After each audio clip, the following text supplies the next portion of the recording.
철거 작업 이후 10년 넘게 방치됐던 천안 오룡 경기장이 오는 2026년 복합 스포츠타운으로 새롭게 태어납니다.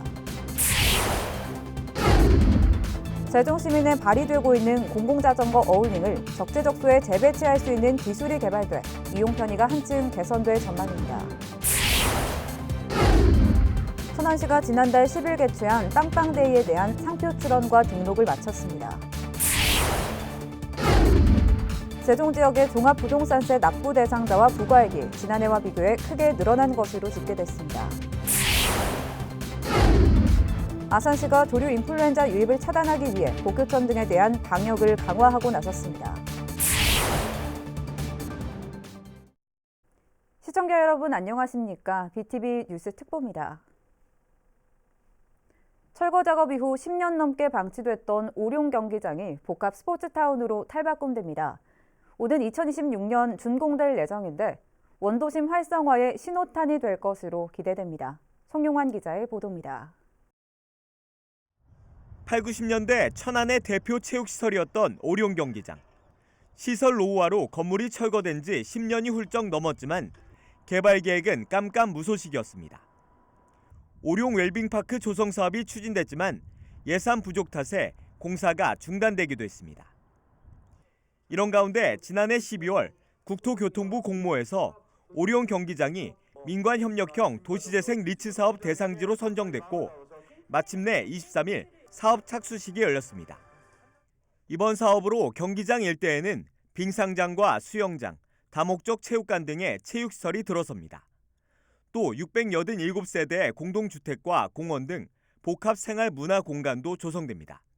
네, 그동안 시 재정 부담으로 인해서 10년 이상 방치되어 왔던 오룡 경기장에 추가적인 시 재정 부담 없이 빙상장과 수영장 이와 같은 대규모 복합 체육시설 건설이 가능하게 됐다는데 이 사업에 의미가 있을 것 같습니다.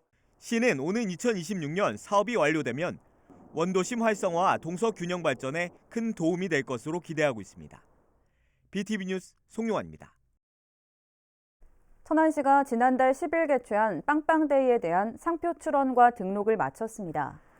빵빵데이는 10월 10일이 숫자 0, 즉 빵이 2번 반복한다는 점에서 착안한 것입니다. 천안은 이번 특허 출원으로 향후 10년 동안 빵빵데이라는 단어를 독점적으로 사용할 수 있게 됐습니다.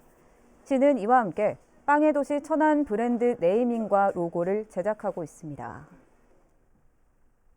천안시가 심야버스 이용자를 대상으로 만족도 조사를 벌인 결과 79%가 만족한다는 답변을 내놨습니다. 시는 지난달 심야버스 이용객 538명을 대상으로 온라인 설문조사를 실시한 결과 매우 만족 55%, 만족 24%로 나타났습니다. 심야버스에 만족해야 하는 이유로는 대중교통 운행시간 연장과 교통비 절감이 주를 이뤘습니다. 다만 배차 간격 단축과 노선 개편 및 확대, 중대형 버스 도입 등은 개선해야 할 점으로 꼽혔습니다. 국회 국토교통위원회 소속 문진석 의원이 국토교통부 노동조합으로부터 국정감사 우수 의원에 선정됐습니다.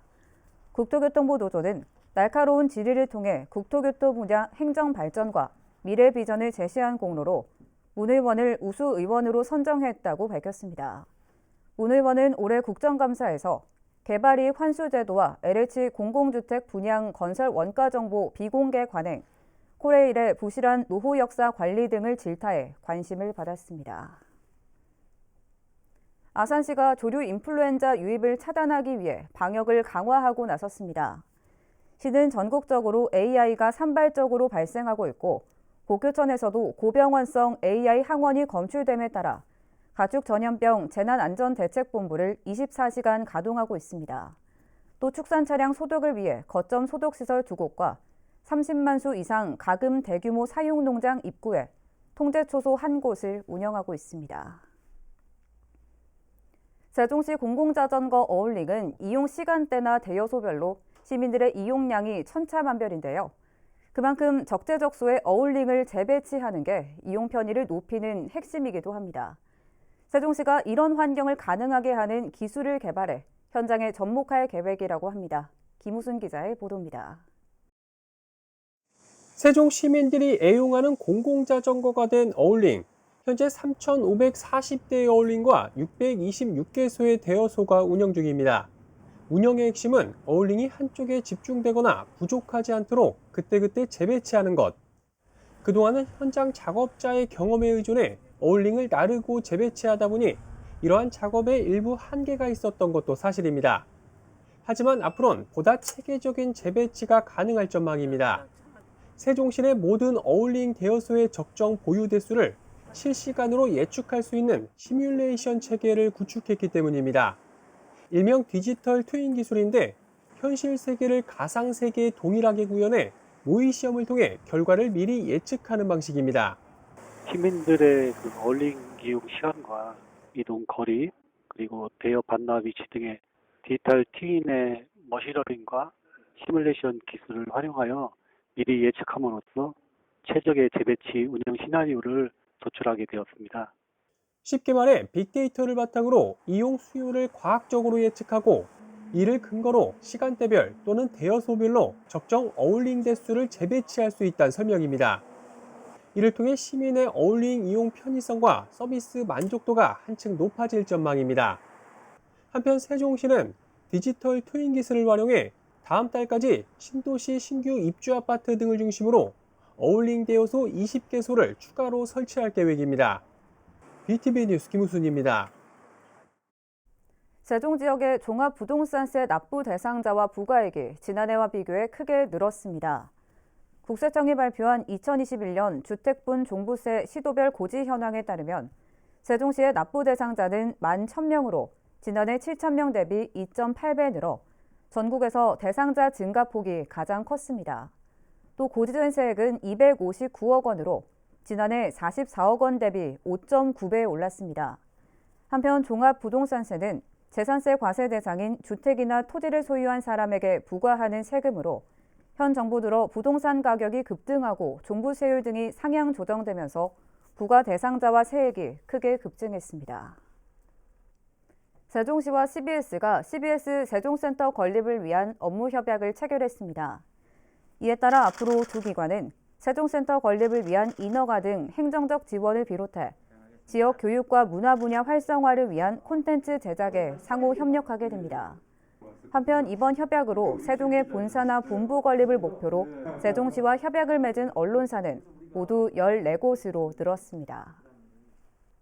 세종시와 세종경찰청, 한국교통안전공단이 합동으로 법규 위반 이륜차에 대한 집중 단속을 벌입니다.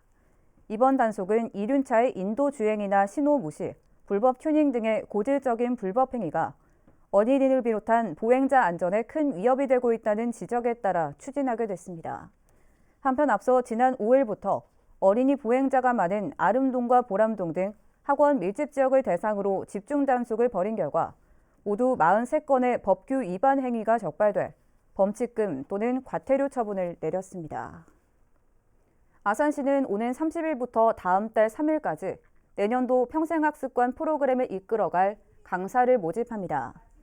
대상은 정규 강좌 90과목과 건강 스포츠 교실 6과목으로 1차 서류 평가와 2차 면접을 통해 선발합니다.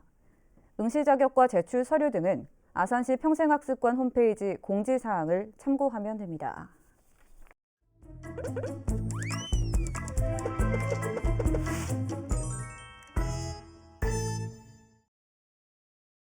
민원 톡톡톡 시간입니다. 천안에는 시민들을 위한 저수지들이 있습니다. 하지만 천흥 저수지에는 부서진 난간이 그대로 방치되는 등 미흡한 안전장치가 문제가 되고 있는데요. 어떤 내용인지 민원 톡톡톡에서 알아봤습니다. 선선한 가을, 걷기 좋은 수변 산책로가 조성된 천흥 저수지. 마치 물 위를 걷는 듯한 느낌을 주기도 하는데요. 도심과 떨어진 곳에 위치해 있어서 공기가 맑은 이곳. 그런데 공기 맑고 한적한 이곳을 걷다 보면 심장이 덜컥 내려앉기도 합니다. 바로 미흡한 안전장치 때문입니다. 수변 산책로 데크 난간과 난간 사이 간격이 넓어 위험하다는 의견이 가장 대표적인 민원인데요.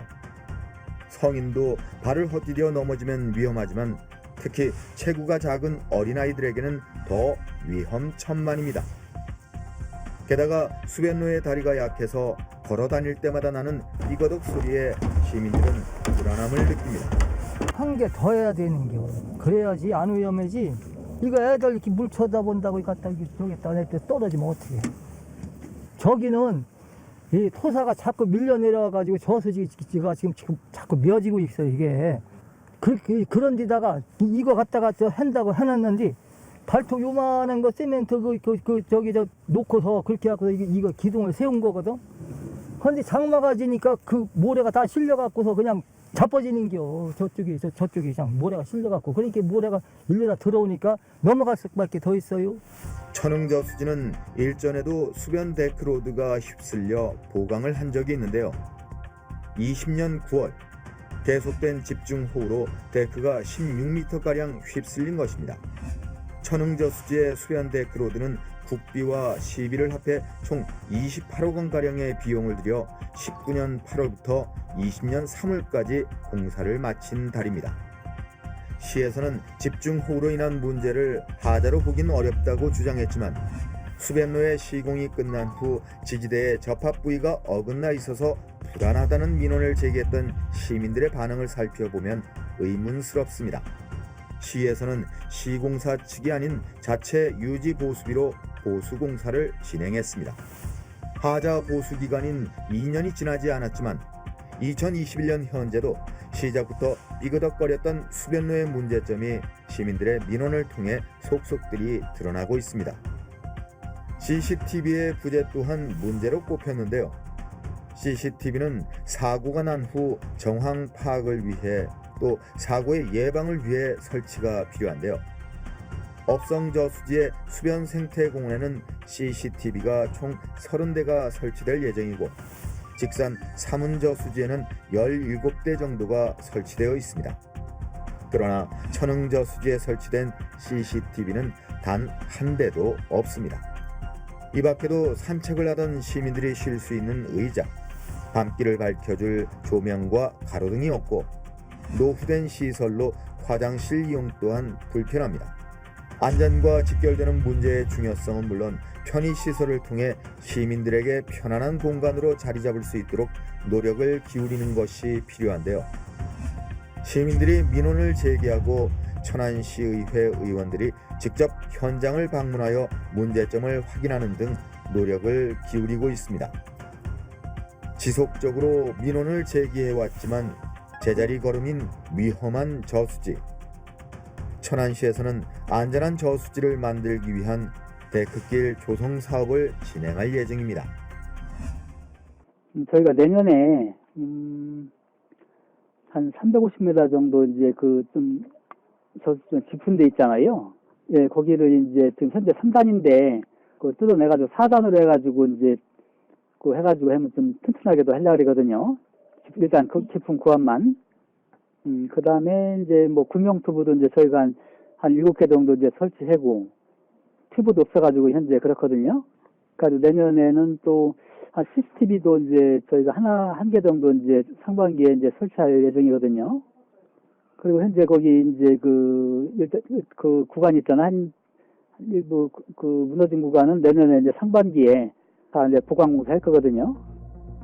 천안시의 아름다운 저수지가 편안하고 안전한 휴식 공간으로 거듭나기 위해서는 시민들의 의견을 반영해 문제점을 바로잡는 자세가 필요합니다.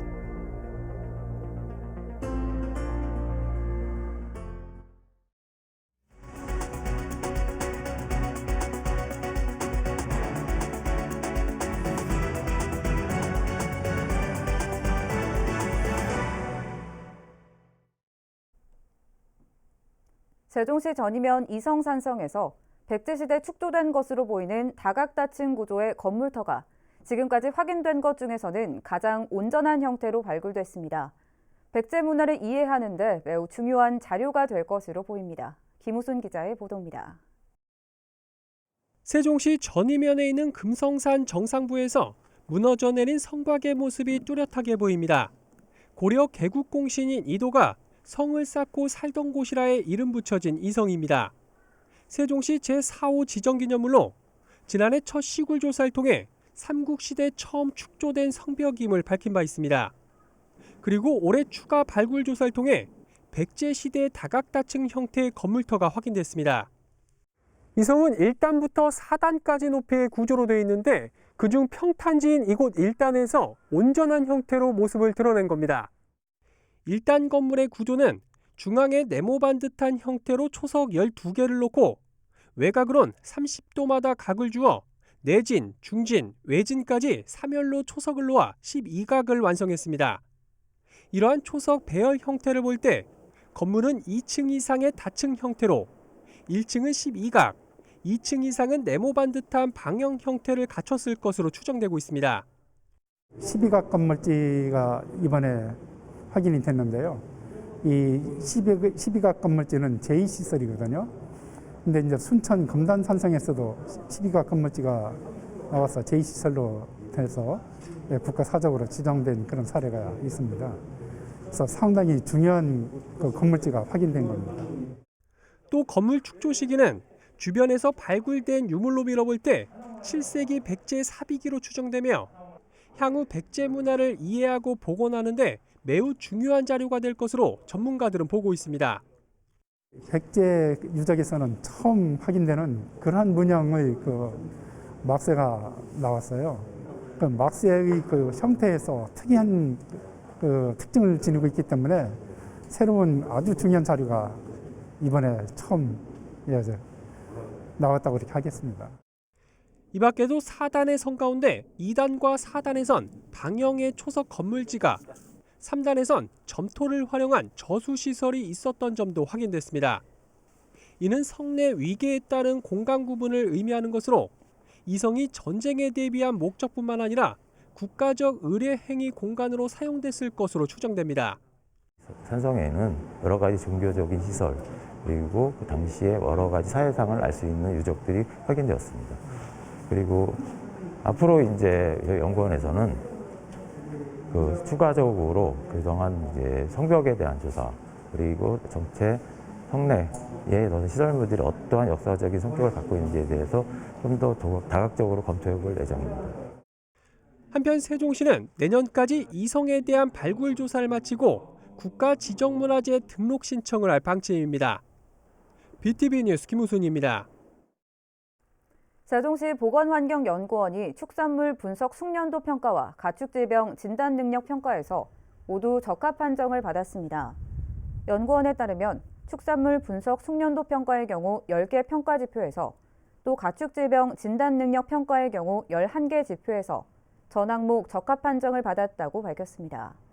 연구원은 이번 평가 결과를 토대로 앞으로도 신속 정확한 분석 진단 능력을 통해 부정 축산물 유통을 방지하고 가축질병 확산 예방을 통해 시민들에게 안전한 먹거리를 제공하는 데 기여하겠다고 강조했습니다. 지난 9월 준공된 세종교육청 안전체험교육원이 내년 3월 본격적인 운영을 앞두고 학생과 학부모 등을 대상으로 시범 운영에 들어갑니다. 교육원은 5개 유치원을 비롯해 10개 초등학교와 2개 중학교 등 모두 17개 학교 400여 명의 학생과 녹색어머니회 학교운영위원회 연합회 등을 대상으로 다양한 안전체험 교육을 실시한다고 밝혔습니다. 교육은 학교급별 특성을 고려해 어린이 종합안전과 지진안전, 위기탈출 등 4-5개 체험관에서 진행될 예정입니다. 한편 지난 9월 개원한 안전체험교육원은 지하 1층, 지상 3층 규모로 모두 12개 안전체험관 시설을 갖추고 있습니다. 아산시는 내년 3월 15일까지를 도로 제설 대책 기간으로 정하고 제설 장비와 제설제 배치 등을 완료했습니다. 시는 용화동을 비롯한 5곳에 제설 전진 기지를 구축하고 염화칼슘과 소금, 덤프트럭, 굴삭기 등을 배치했습니다. 또 주요 고갯길과 고가도로에 모래주머니 6,000포를 배치하고 상습 결빙 구간 9곳은 자동 염수 분사 장치를 설치했습니다. 사단법인 아르크가 주최하는 제3회 한마음 기부 볼링 대회가 다음 달 4일 불당동의 한 볼링장에서 열립니다. 참가비는 1인 10만 원으로 발달장애인들의 돌봄센터 공간 마련을 위해 사용됩니다. 대회는 클럽 동호회전과 일반인전으로 나눠 진행하며 참가 신청은 다음 달 3일까지 받습니다.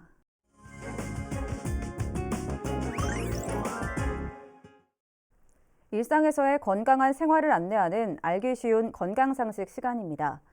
오늘은 우리 성인 여성들이 많이 겪고 있는 월경통에 대해 알아보겠습니다. 전문의들은 아랫배를 따뜻하게 하고 차가운 음식을 피하는 것도 통증 완화에 도움이 된다고 합니다. 영상 함께 만나보시죠. 안녕하세요. 오늘은 생리통이라고도 하는 월경통에 대하여 알아보도록 하겠습니다. 생리통은 생리기간 혹은 생리기간을 전후하여 나타나는 하복부의 통증을 말합니다.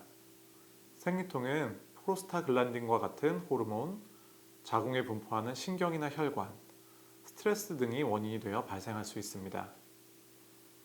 생리통은 요통이나 두통, 어지러움, 메스꺼움, 피로 등의 증상들이 동반될 수 있으며 생리통과 함께 나타나는 여러 복합 증상을 월경곤란증이라고도 합니다. 생리통은 생리량이 많거나 불규칙한 사람에게 통증이 있을 확률이 높습니다. 하지만 생리량이 많지 않은데 통증이 심하다던가 생리량이 많은데 통증이 없는 경우도 있습니다. 다만 갑자기 생리량이 지나치게 많아졌거나 생리 기간이 8일 이상 지속되거나 생리 기간이 아닌데도 출혈이 발생하는 것이 6개월 이상 지속된다면 다른 산부인과적 질환 유무를 파악하기 위해 병원에 내원하시어 진료 및 검사를 받아보실 필요가 있습니다. 생리통은 출산, 연령 증가에 영향을 받을 수 있습니다. 생리통은 연령이 증가할수록 또는 출산 횟수가 많을수록 감소된다는 연구 결과가 보고되고 있습니다. 임신과 출산에 따라 자궁 내 호르몬 분비에 변화를 주어 출산 후 생리통이 줄어들거나 없어질 수 있다고 알려져 있습니다. 한의학에서는 한약, 침, 뜸, 추나요법 등으로 생리통을 치료하고 있습니다. 생리통 치료에는 당귀작약상, 계지복용안, 팔물탕 등 증상에 맞게 다양한 처방이 사용되고 있습니다. 다음은 생리통 예방을 위한 생활관리법에 대해 말씀드리겠습니다. 먼저 아랫배를 따뜻하게 유지합니다. 또 차가운 음식을 피하고 따뜻한 차와 같은 것을 섭취합니다. 스트레칭과 규칙적인 운동이 중요합니다. 화학생리대로 인한 통증이 있을 수 있기 때문에 그럴 경우에는 면생리대의 사용을 고려합니다. 비타민C가 풍부한 과일을 섭취하는 것이 생리통 예방에 도움이 될 수 있습니다. 비타민C가 풍부한 오렌지나 레몬 등은 생리통 경감에 도움이 될 수 있습니다. 비타민C는 철분을 흡수하는 데 도움을 줄 수 있으며 섬유질이 풍부해 근육 연축에 도움을 줄 수 있습니다.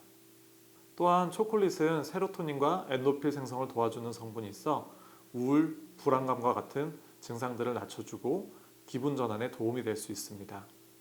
마지막으로 생리통 완화에 도움이 되는 혈자리를 알려드리겠습니다. 먼저 삼음교혈입니다. 삼음교는 발 안쪽 복숭아뼈에서 위로 5cm 정도에 위치한 혈자리입니다.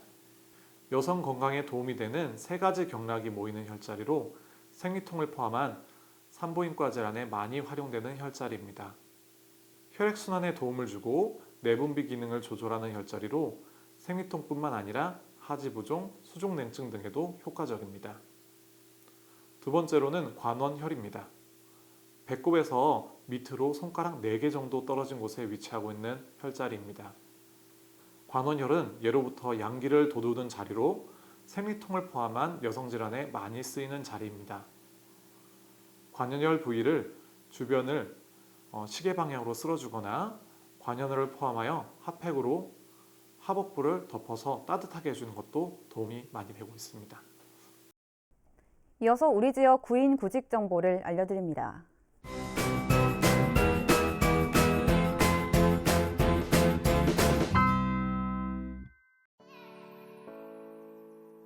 주식회사 그린환경에서 경영관리 및 사무보조 업무를 담당할 직원 1명을 채용합니다. 직접 방문하거나 팩스로 지원 가능하며 문의사항은 041-560-2122번을 통해 안내받을 수 있습니다. 이상으로 BTV 뉴스 특보를 마칩니다. 시청해주신 여러분 고맙습니다.